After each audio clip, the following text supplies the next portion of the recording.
de los siglos. En estos momentos, un momento para reflexionar, un momento para tu vida. Reflexión. En estos momentos, un momento para reflexionar, un momento para tu vida. Reflexión. En estos momentos, un momento para reflexionar, un momento para tu vida. Reflexión.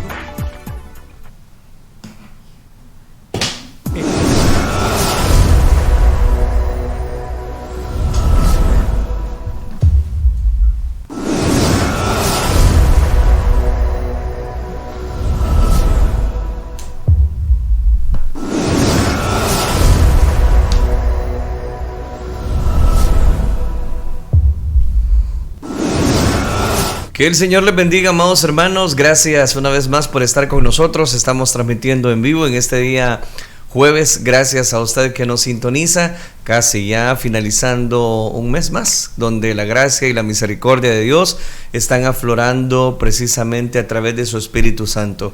Gracias por estar con nosotros conectados en el jueves 29 de septiembre del año 2022. Les saludamos en el amor de nuestro Señor Jesucristo, esperando que usted y los suyos estén disfrutando de la programación que le hace feliz. Así es, que el Señor les bendiga, amados hermanos. Qué bueno, qué gusto poderles acompañar un día más. Aquí estamos en este hermoso jueves, gracias al Señor. Como siempre, felices, contentos de que ustedes puedan estar conectados con nosotros y siempre invitándoles a poder compartir este enlace. No olvide hacerlo, hágalo ahí en su Facebook, en esa red social donde nos sintoniza. Compártalo con sus amigos para que esos amigos, esos familiares que no conocen de Cristo puedan ser alcanzados a través de la palabra de Dios. Gracias por estar conectados en este programa Reflexión, en esta edición. Esperamos poder edificar su vida a través de las secciones que hemos preparado especialmente para usted y por supuesto para aquellas personas que están siempre pendientes escuchando Radio Restauración 1450 AM. Así es, por supuesto que sí. Saludos a cada uno de ustedes que están en nuestra sintonía, escuchándonos a través de nuestra frecuencia 1450 M. Usted que está haciendo los quehaceres del hogar, usted que está quizás en una oficina, pero ahí está escuchándonos. Muchísimas gracias, saludos cordiales a cada uno, hermanos. Gracias también, aprovechar esta oportunidad de agradecerle a cada uno de los socios que siempre están ahí fielmente dando su aportación. Muchísimas gracias. Sabemos que esa recompensa vendrá de nuestro Padre Celestial.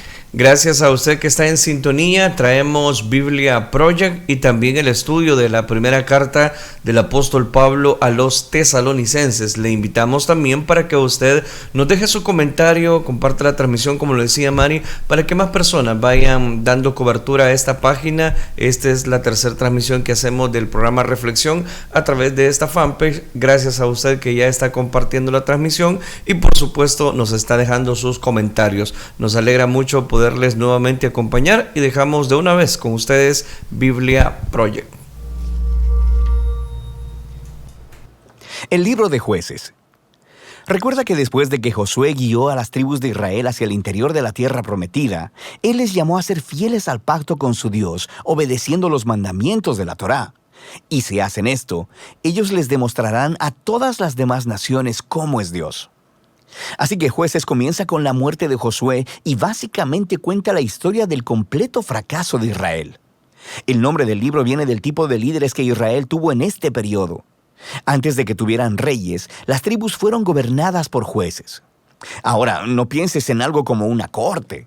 Estos eran líderes regionales, político-militares, algo así como un jefe tribal.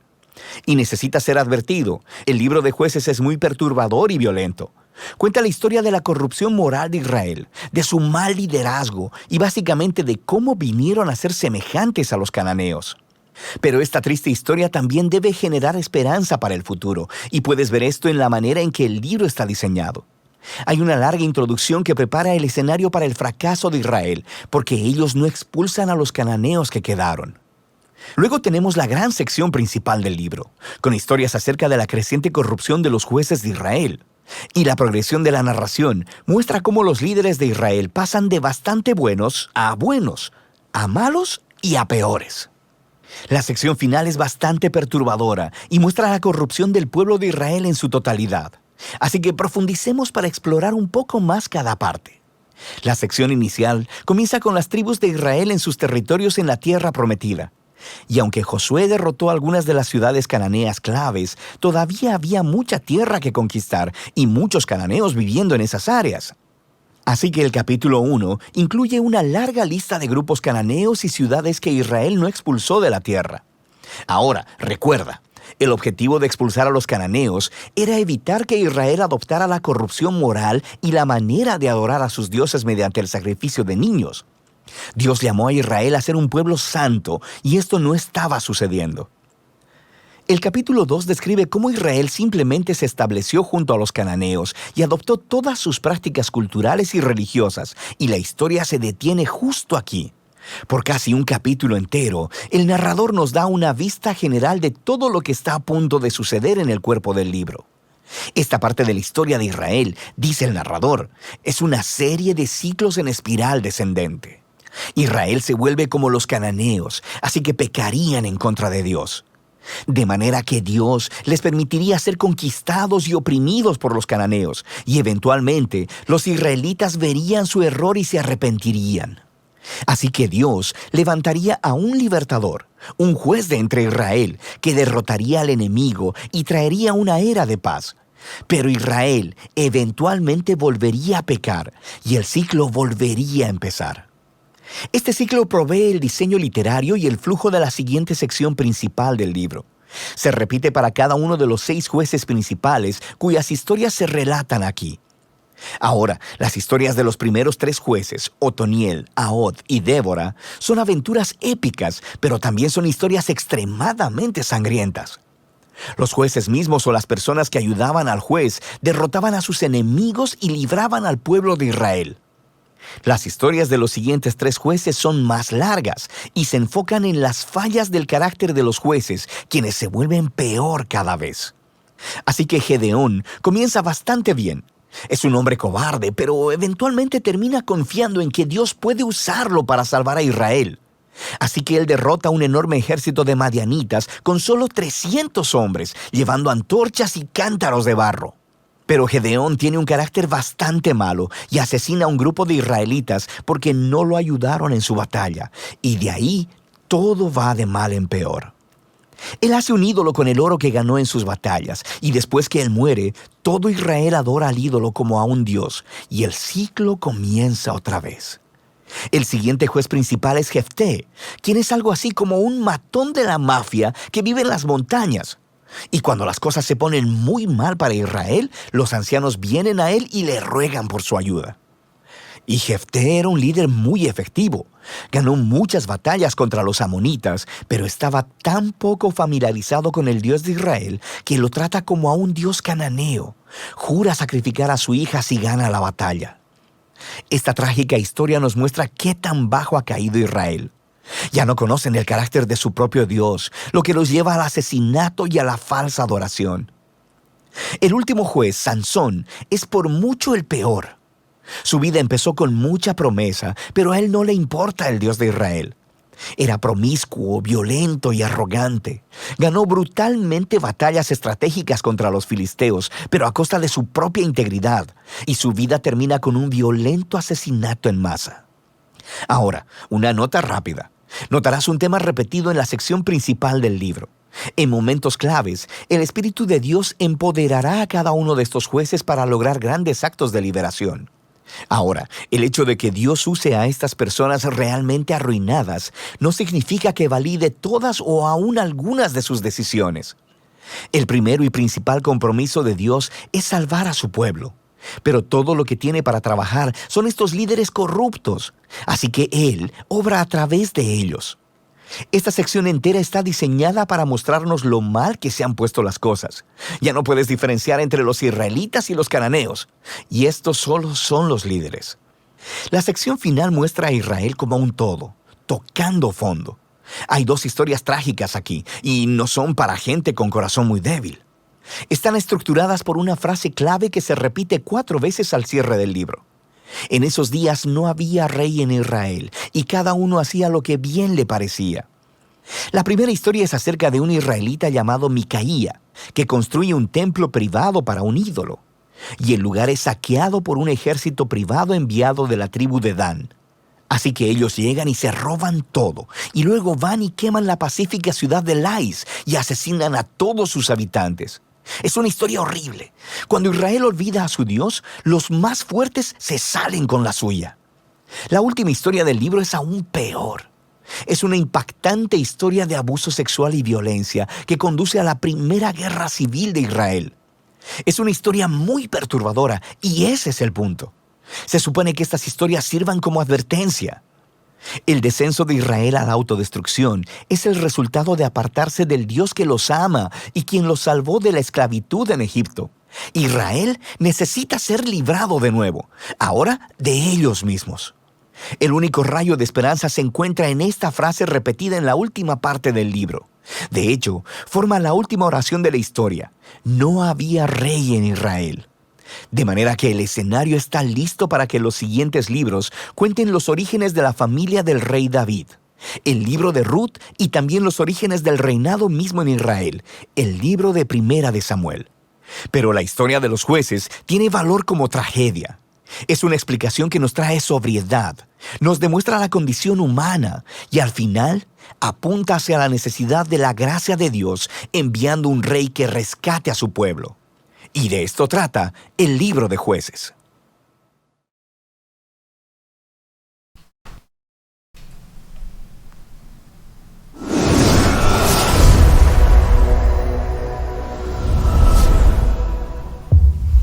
Bueno, ahí escuchábamos parte de la Biblia Project, estábamos analizando el libro de los jueces. Gracias a usted que está en sintonía, nos alegra mucho poderles acompañar en este día, jueves 29 de septiembre 2022. Queremos recordarle que también usted puede ser parte activa del programa dejándonos su comentario o su petición de oración. Así es, por supuesto que sí, así que le invitamos a que usted pueda en este momento dejarnos su comentario en la red social donde nos sintoniza y déjenos su comentario y también su petición. Usted que nos sintoniza a través de la frecuencia 1450M puede hacerlo enviando un mensaje de texto al 7554-7153 o a través del 7940-4295. Queremos orar por usted. No olvide también, si usted quizás no tiene necesidad, si usted no está enfermo, no tiene problema, pero siempre hay personas que conocemos, personas que están a nuestro alrededor y esas personas a veces son necesitados, tienen necesidades muy grandes, quizás sea una enfermedad, algún problema. Entonces, esa persona que usted conoce, esa amistad, ese vecino, ese familiar, también invitamos. Ponga el nombre de esa persona y su apellido y vamos a estar orando por esa necesidad. Gracias a usted que está en sintonía del www.elinsanmiguel.org. A usted también que está en sintonía a través de nuestra aplicación móvil, puede descargarla a través de la Play Store y usted puede buscarnos como Restauración 1450.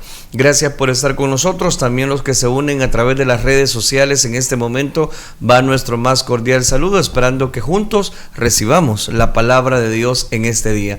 Vamos a orar, vamos a pedirle a Dios que Él sea el que esté obrando a través de esta palabra. Al final de toda la reflexión vamos a compartir los nombres, leer los comentarios para poder dar cobertura a esa sala de chat. Mientras tanto, oremos al Señor. Digámosle: Padre nuestro que estás en los cielos, te damos gracias, Dios mío, por esta preciosa oportunidad que tú nos concedes, poder estar nuevamente compartiendo, Señor, este estudio de tu palabra.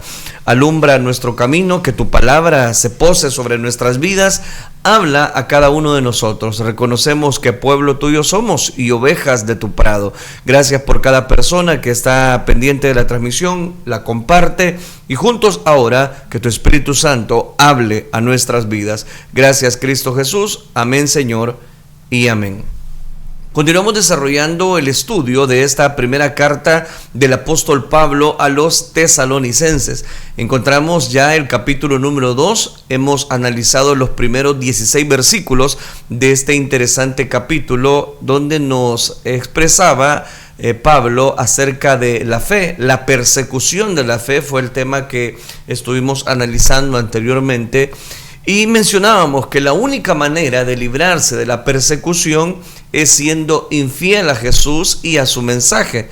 Pero toda persona que crea con sinceridad Toda persona que exprese las buenas nuevas de salvación implican que va a vivir una coherencia entre su fe y su práctica, y estas van a sufrir persecución. Esta puede ir desde enemistades, desde injustificaciones, pasando por agresiones, por prisiones, hasta el privilegio del martirio, les expresaba Pablo en su carta a los tesalonicenses.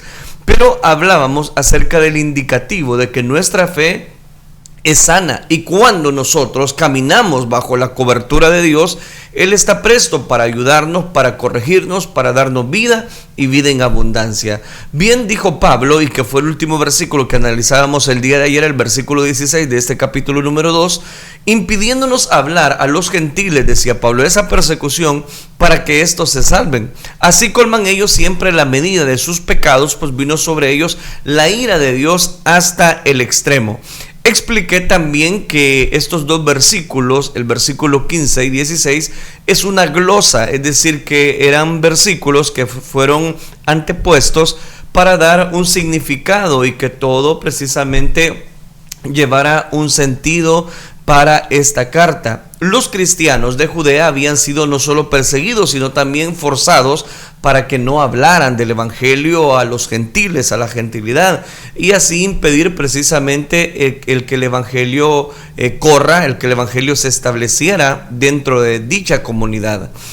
Ahora Pablo aclara en este versículo también diciendo que el castigo de Dios vendrá sobre ellos. El castigo, la diferencia, hasta la ira de Dios hasta el extremo, dice la versión que nosotros estamos leyendo. Y es interesante que cuando el versículo 15 y 16 constituyen esta glosa, fue añadida años posteriores por las razones que ya se comentaron precisamente, o el significado de lo que es una glosa. No lo voy a repetir. Pero en consecuencia, esto nos lleva a pensar de que el evangelio sincero, el evangelio puro, el evangelio no contaminado, siempre va a traer acaecidos problemas, dificultades. Lo interesante es que no estamos solos, sino que Dios ha prometido ayudarnos aún en esos momentos de flaqueza, de debilidad y de frustración en nuestra vida. Eso estuvimos analizando el día de ayer. Ahora vamos a hablar bajo el tema la esperanza y la alegría. Hoy quiero tratar de finalizar este capítulo número 2 de esta primera carta a los tesalonicenses, hablando acerca de la esperanza y la alegría. Vamos a Primera de Tesalonicenses, capítulo 2, versículo 17. Pero nosotros, hermanos, separados de vosotros por un poco de tiempo, de vista, pero no de corazón, tanto más procuramos con mucho deseo ver vuestro rostro. A partir de este versículo, Pablo relata a los tesalonicenses las cosas que habían sucedido después de su abrupta salida de la ciudad.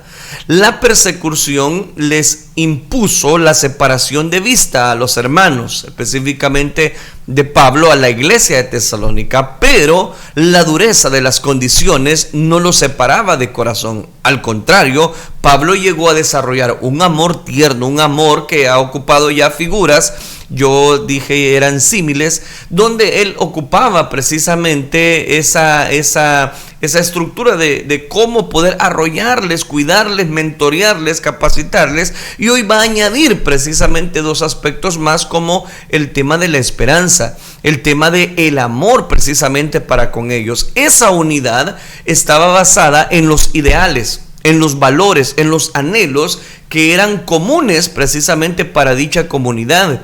La distancia y el tiempo no pueden romper la unidad de corazón. Es decir, cuando nosotros disfrutamos la gracia de Dios, puede haber mucha controversia, puede haber, por qué no decirlo, hasta persecución. Pero cuando Dios está con nosotros, su vara y su cayado nos infunden aliento. La distancia y el tiempo no pueden romper la unidad del corazón. Además, hay otro elemento de unidad que es el carácter místico del cuerpo de Cristo. ¿A qué me refiero?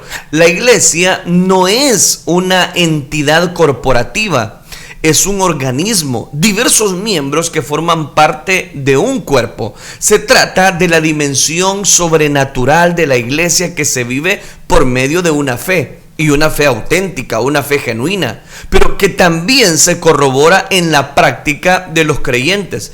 Es decir, que el Evangelio no solamente es teoría, no solamente son dichos populares al azar, sino que el Evangelio es una práctica. Es algo que el creyente no solamente lo dice, yo soy cristiano, sino que vive, o por lo menos debe de vivir su cristianismo de una manera efectiva.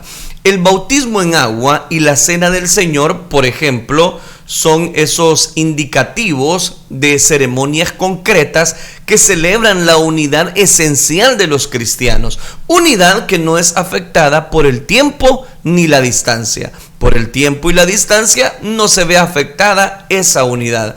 A pesar de continuar fuertemente unidos de corazón, Pablo muestra en este versículo que deseaba veros nuevamente al expresar: procuramos con mucho deseo ver vuestro rostro. Pablo anhelaba ver el rostro, Pablo anhelaba compartir con la comunidad de Tesalónica. Como se verá en el capítulo número 3, Pablo se sentía ansioso por saber lo que había ocurrido con aquellos tesalonicenses. Ellos habían sido dejados en dificultades severas, en dificultades, en persecución, y no se sabía si se habían mantenido fieles o habían sucumbido ante la presión que las personas estaban ejerciendo. Esa impaciencia de saber lo que había ocurrido era lo que motivaba precisamente a Pablo a hacer todo lo posible por verlos de nuevo. Es por eso que Pablo llegó precisamente a este momento de poder, por qué no decirlo, preocuparse por aquella comunidad. Pero nosotros, decía Pablo, hermanos separados de vosotros por un poco de tiempo, estuvimos separados con ustedes a causa de la persecución. Esto sí, dice, de vista, pero no de corazón. Como diciéndoles, sí, no estuve con ustedes físicamente, no los podía ver, pero en mi corazón han estado, en mi corazón siguen estando, decía Pablo. Tanto más procuramos con mucho deseo ver vuestro corazón. Pablo anhelaba estar en la iglesia. Pablo quería desarrollar una mentoría precisamente a diario sobre aquellos tesalonicenses. Entonces, para él era una preocupación, un deseo, voy a decirlo en su máxima expresión, de poder ver aquellas personas que estaban dentro de la comunidad, dentro de la iglesia de Tesalónica. Vamos al versículo 18. Por lo cual quisimos ir a vosotros, yo Pablo, ciertamente una y otra vez, pero Satanás nos estorbó, dice Pablo. La pasión del apóstol por ver de nuevo a los tesalonicenses era tan grande que en este versículo rompe la concordancia de su redacción, que hasta aquí había sido en la primera persona del plural, para pasar al singular, yo Pablo. Ha venido hablando acerca de o por medio de Silvano, Timoteo y el mismo redactor, Pablo. Y ahora rompe ese esquema y dice yo Pablo.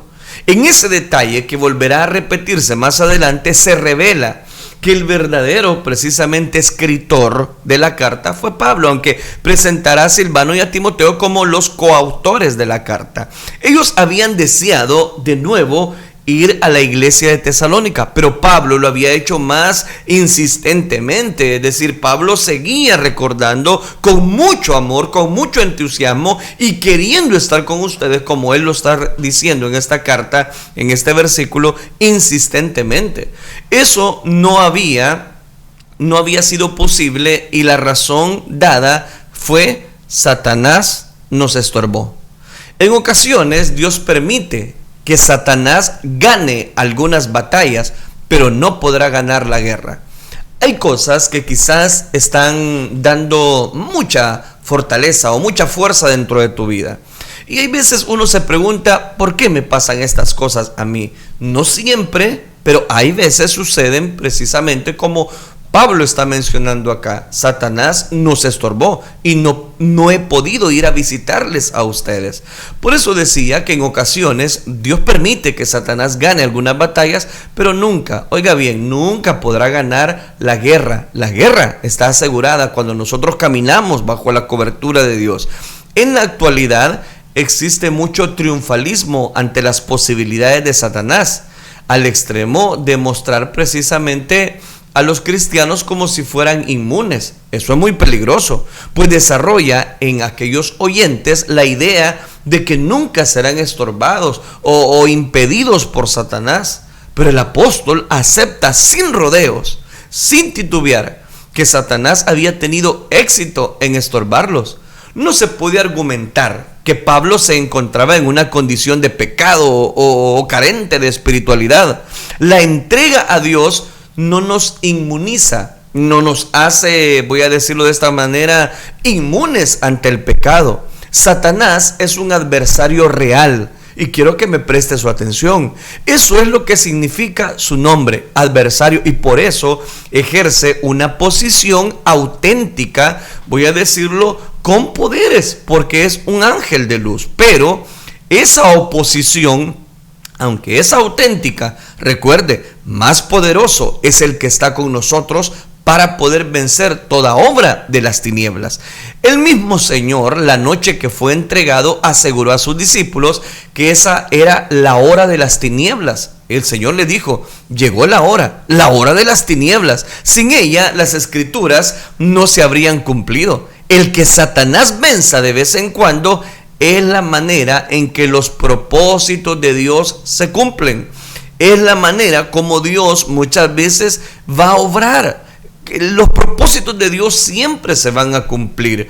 Un error garrafal que puede cometer cualquier ejército es el de menospreciar al enemigo, porque eso le va a producir un daño colateral.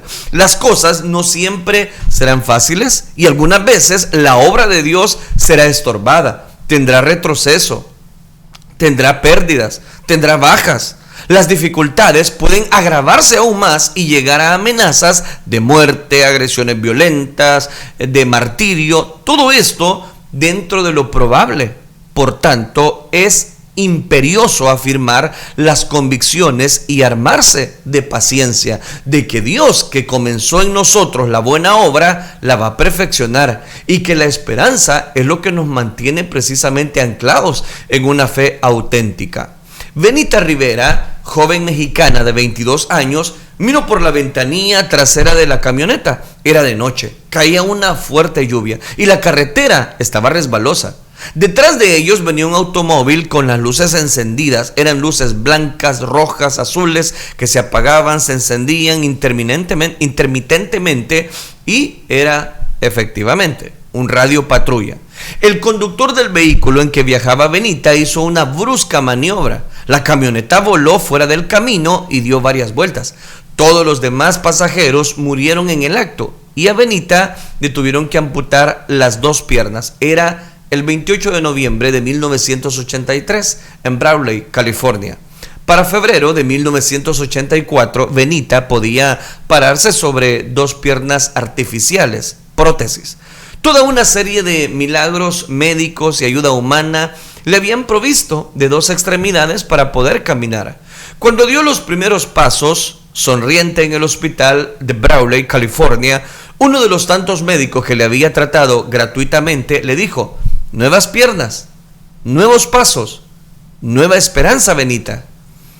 He aquí un caso profundamente conmovedor. Conmovedor porque Benita es una de las tantas personas que, acuciadas por una angustia, necesidad, se animan a cruzar ilegalmente la frontera. Conmueve, porque el violento precisamente de aquella camioneta volcó, perseguida por la radio patrulla con 3 vidas, precisamente, todos murieron. Ella vivió. Fue conmovedor también porque la tragedia de esta joven mexicana movió el corazón de una gran cantidad de personas que dieron dinero, obsequiaron precisamente las piernas ortopédicas para que la joven pudiera caminar de nuevo. Y fue conmovedor por la frase profunda, y es lo que me ocupaba esta reflexión: nuevas piernas, nuevos pasos, nueva esperanza. Cada uno de nosotros tenemos nueva esperanza. Tenemos nuevos pasos que dar en este día. Todos necesitamos en la vida siempre nuevos pasos, nuevas esperanzas, porque muchas veces nuestras piernas, en el sentido moral, están como cortadas, o por qué no decirlo, paralizadas. No sabemos qué hacer o qué camino tomar. Nos sentimos frustrados. Nos sentimos arruinados, paralizados, porque no vemos los días buenos para nuestra vida. En tales circunstancias, Cristo se ofrece para darnos nuevas piernas, nuevos pasos, nuevas esperanzas. Esto, por supuesto, es un sentido figurado, y ocupo esta historia para decirle que también es un sentido literal. Cristo es el único que tiene suficiente poder para darnos esa nueva fuerza que necesitamos en este día, ese nuevo camino, ese nuevo transitar, esa esperanza gloriosa que solamente proviene a través de Cristo Jesús. Bien vale la pena seguir luchando. El estilo de Pablo en sus cartas, como lo vemos en esta a los tesalonicenses, era bastante espontáneo. Escribía o dictaba a medida que los pensamientos le surgían. Algunas veces abría paréntesis, lo cerraba, lo volvía al tema inicial, etc. Pero eso es lo que ocurre en este punto. Cambia abruptamente de este tema para abrir el paréntesis de los versículos 19 y 20. Después, en el versículo 1 del capítulo 3, volverá a su tema principal. Es decir, aquí es donde aparece lo que yo le mencionaba, la glosa del versículo 15 y 16. Ahora, al llegar a estos versículos, encontramos este segmento. Pablo abre este paréntesis con la idea de poder llegar a un común acuerdo en cuanto a la temática. Veámoslo, dice el versículo número 19 y 20.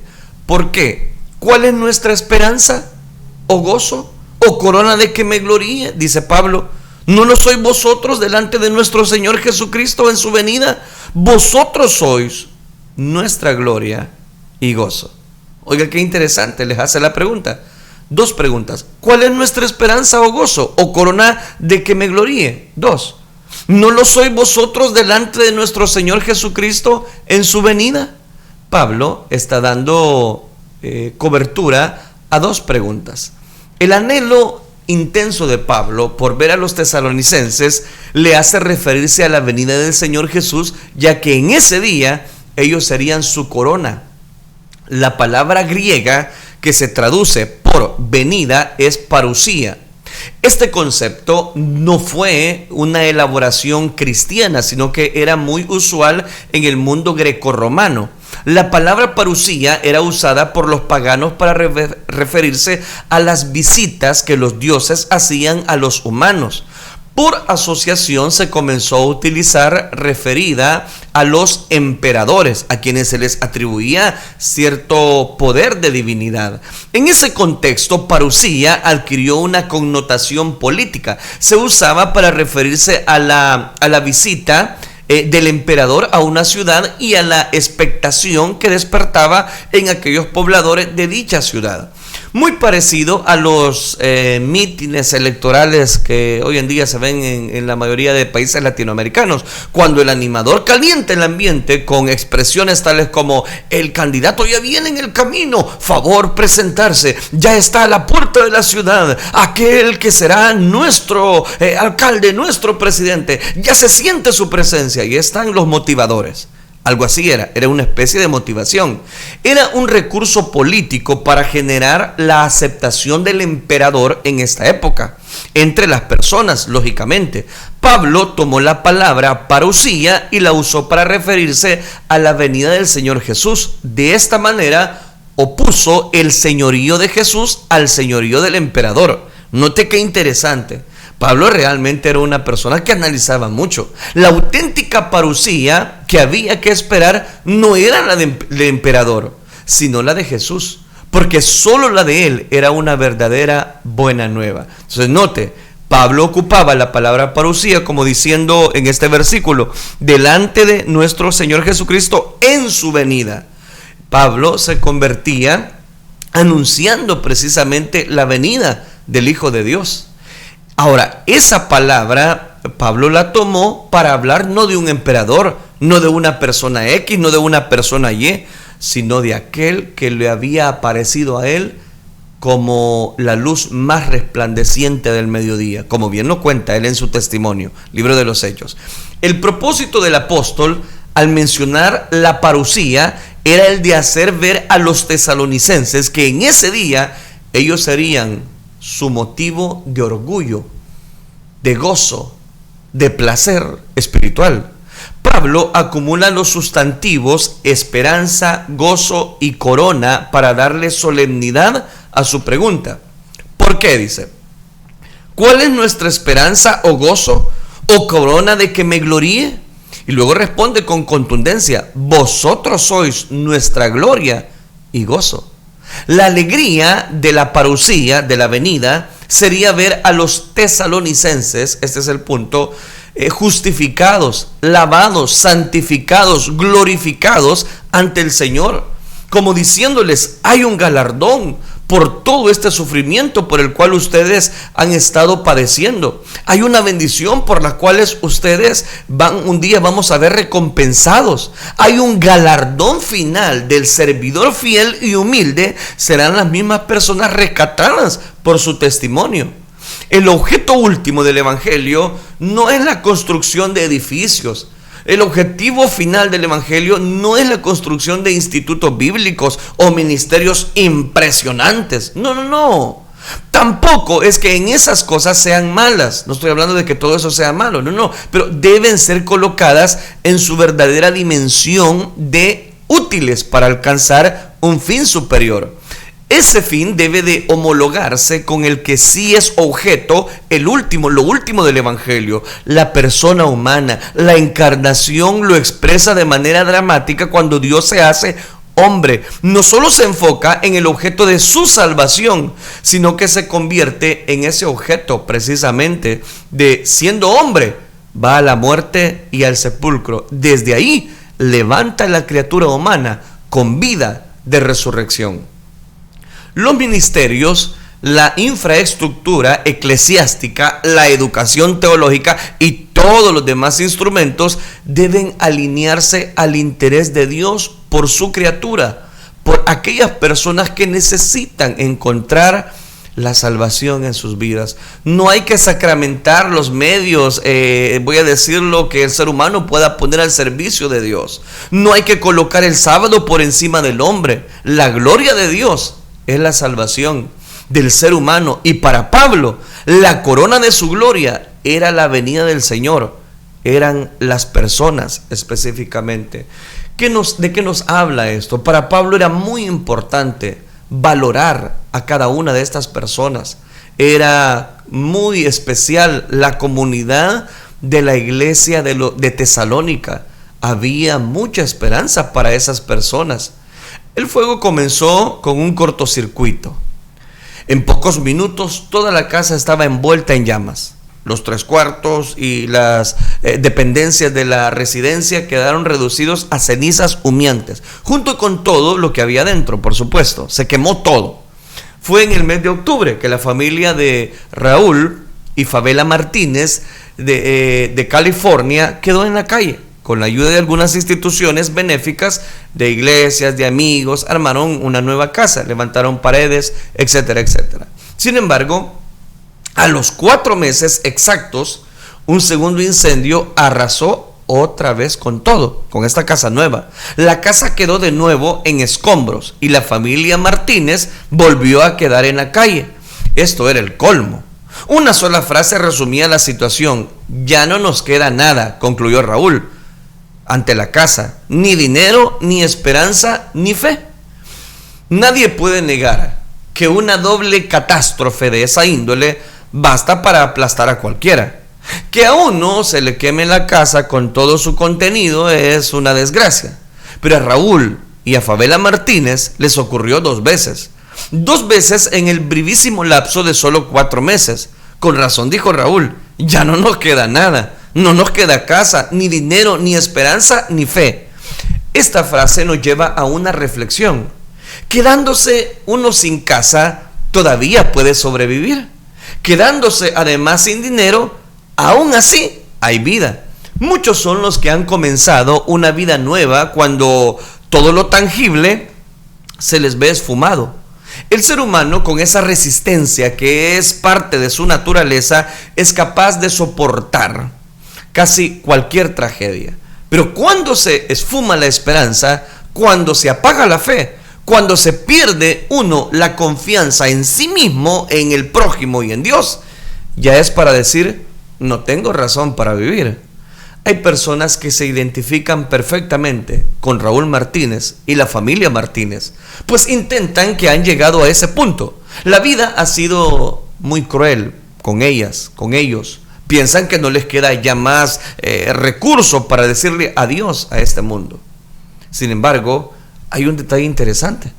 Cuando uno se le han esfumado todos los frutos de la vida y cuando uno ya no tiene esperanza en uno mismo, cuando uno ya siente que por más que se esfuerce no logra hacer nada, cuando a uno se le acaba la fe, cuando uno pierde la esperanza, quiero decirle que Dios es el autor de la fe.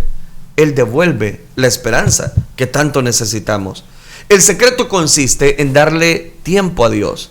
Tiempo tiene una virtud llamada conocimiento previo. Él sabe lo que está haciendo con nosotros. Él sabe lo que está haciendo conmigo. Él sabe lo que está haciendo con usted.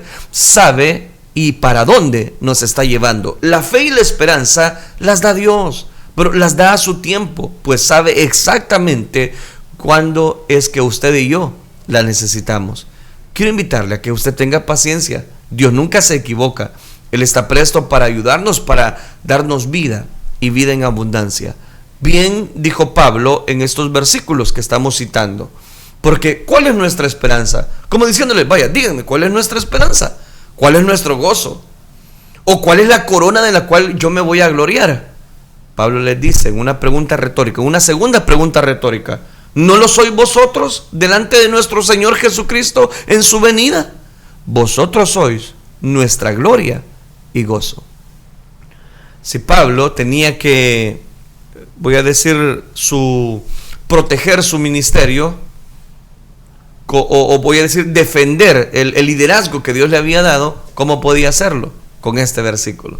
Vosotros, decía Pablo, ustedes son la gloria y el gozo, pero no son para mí, sino para guardar, para esperar la venida de nuestro Señor Jesucristo. Quiero cerrar diciéndole lo siguiente: cada uno de nosotros debemos tener siempre la esperanza, esa esperanza gloriosa, esa esperanza que aunque vengan dificultades, aunque vengan tormentas, aunque vengan tribulaciones, aunque vengan situaciones adversas, por favor, no reniegue, siga adelante, no desmaye, no se limite a pensar en dificultades. Les hablo a aquellas personas que han llevado a uno de sus familiares quizás injustamente a una cárcel. Se lo digo de corazón, manténgase firme, que su fe no flaquee. Pídele a Dios misericordia, pídele a Dios consuelo, paz, que Él promete precisamente ayudarnos en los momentos más difíciles. Ahora bien, si usted siente de que el evangelio no es como se lo habían planteado, porque hoy comprendo que el evangelio realmente se necesita una paciencia, porque por un lado hay ataques, por otro lado Satanás bombardeándolos, por otro lado hay dardos del enemigo, por otro lado hay todo esto. Sí, eso es el evangelio. Yo no quiero adornarle diciéndole, no, mire, si usted, o como predican ahora, ¿verdad? Tráiganos su casa y usted va a encontrar la salvación y va a ser bendecido. No. Pablo se fue a lo claro. Ustedes son mi corona, dice.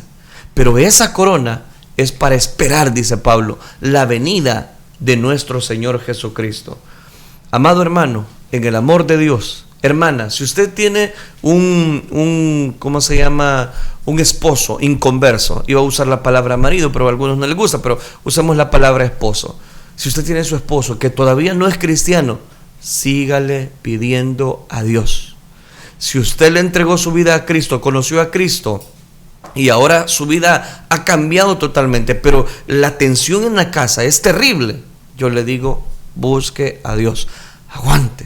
Aguante en el sentido de que usted no está sola, usted no está solo, Dios le va a ayudar. Pablo decía, ustedes son mi corona, ustedes son mi gozo, para esperar la venida del Hijo de Dios. Porque aún un poquito, y el que ha de venir vendrá y no tardará. Pídele a Dios fuerza. ¿Sabe qué dice la Escritura? Que Él multiplica las fuerzas a aquel que no tiene ningunas. Jóvenes que me están escuchando, por favor, no renieguen. No diga, yo estoy desperdiciando mi juventud. No, usted diga, estoy aprovechando mi juventud. El evangelio es extraordinario cuando nosotros lo vivimos bajo una esperanza, bajo un gozo, bajo una satisfacción. Pablo decía, esperanza y gozo, que demuestre, donde quiera que usted vaya, si usted está en otro país, no está en el país donde usted nació, está en Estados Unidos, en Canadá, en Colombia, en cualquier lugar, usted refleje el gozo del Señor en su vida, porque el gozo del Señor es nuestra fortaleza. Oremos al Señor.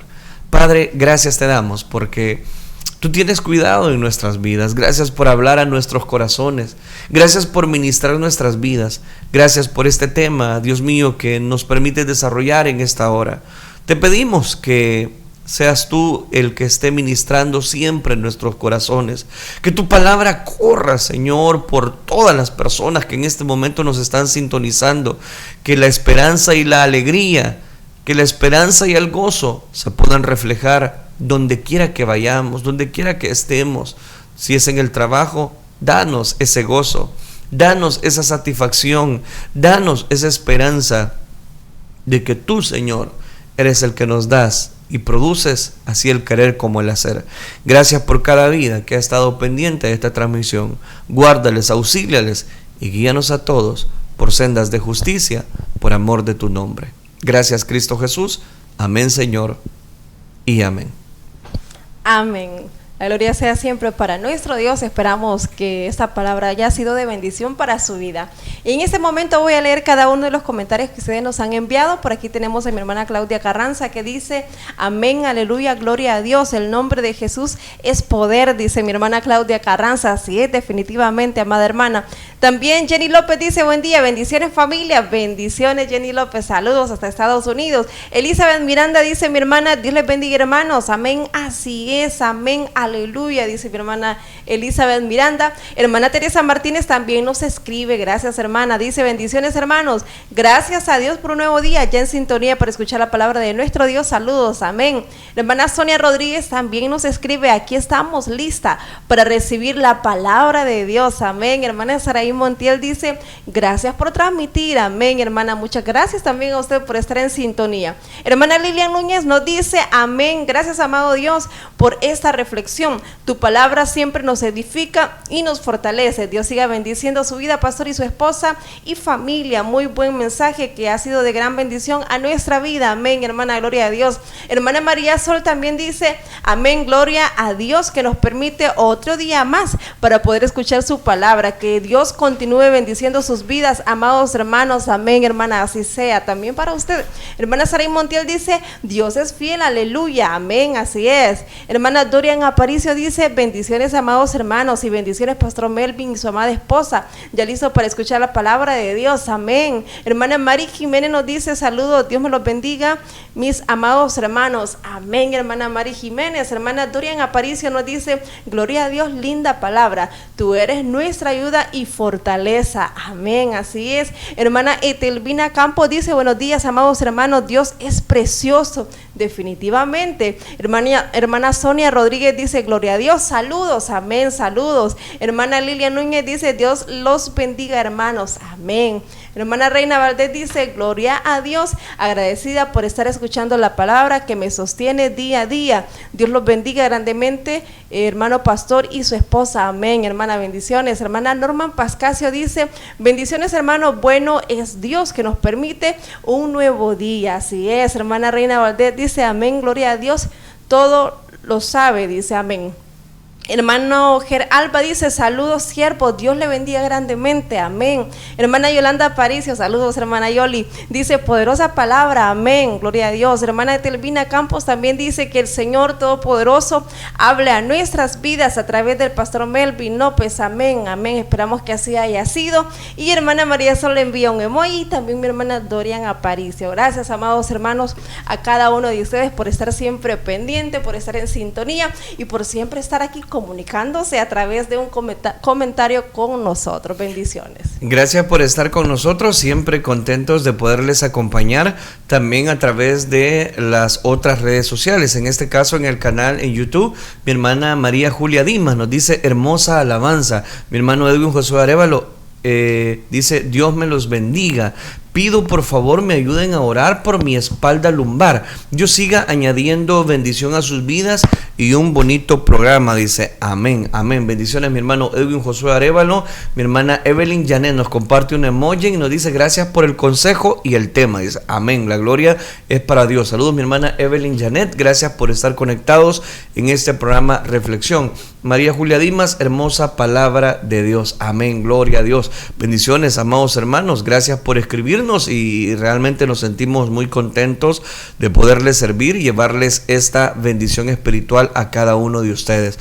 Queremos también agradecerles a las personas que han estado pendientes, compartiendo la transmisión, dando cobertura a este programa. Recuerde que todo lo hacemos para la gloria de Dios y que la palabra quede sembrada en sus corazones. El tiempo ha avanzado. Les agradezco a todos por haber estado pendientes de cada comentario, por supuesto, y vamos a hacer la oración. Vamos a orar por las necesidades que el pueblo de Dios ha presentado y algunas peticiones que se suman. Estamos orando por 3 niños que están en estado pues muy crítico, y también a eso le sumamos siempre la petición de Sandra Verónica, que en este momento está en el hospital, y que sea Dios haciendo la obra. Oremos entonces. Digámosle: Padre nuestro que estás en los cielos, Señor, te damos gracias porque tú eres misericordioso, compasivo. Tú conoces, Dios mío, las aflicciones que pueden haber en nuestro corazón, y no dudamos que tu gracia es la que nos sostiene, que tu Espíritu, Señor, es el que nos da vida, nos da la victoria y nos hace vivir confiados.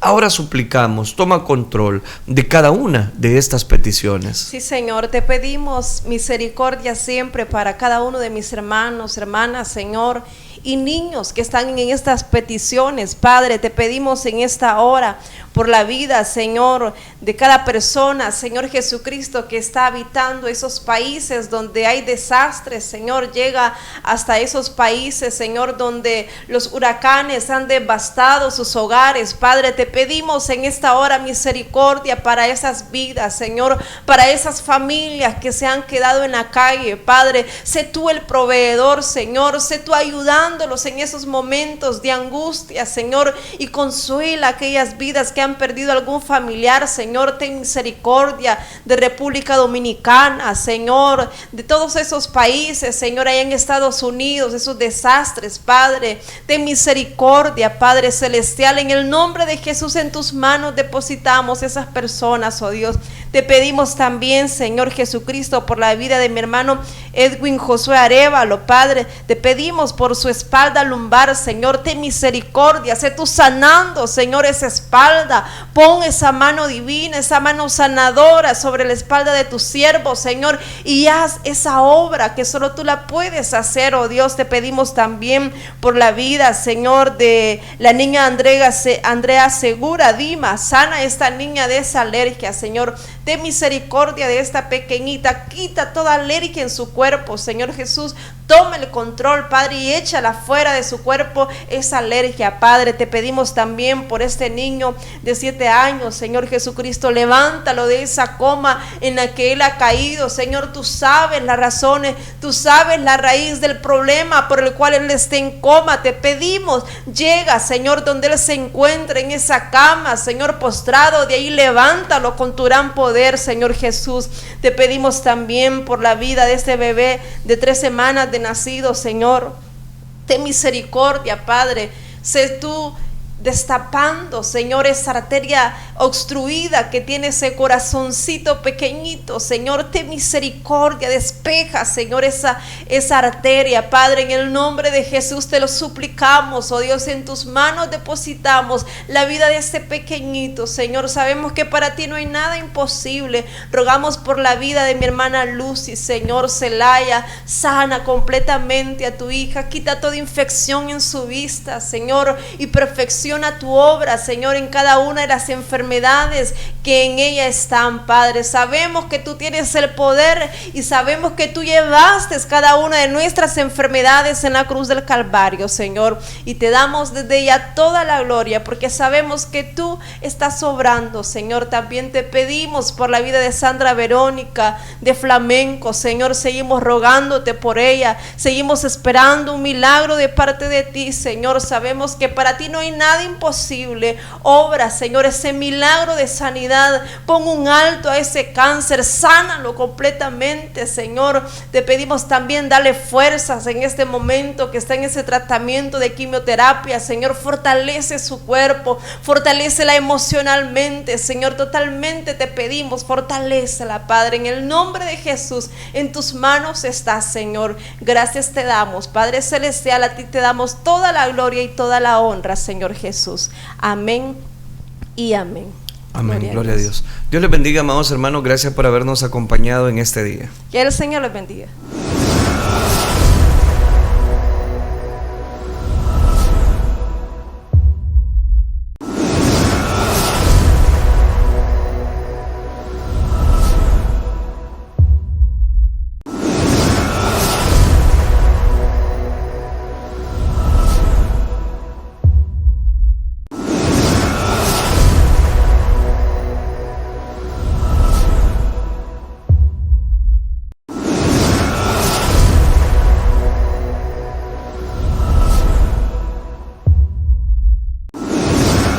Este fue su programa Reflexión. Sintonízanos en nuestra próxima audición en Reflexión. Este fue su programa Reflexión. Sintonízanos en nuestra próxima audición en Reflexión. Este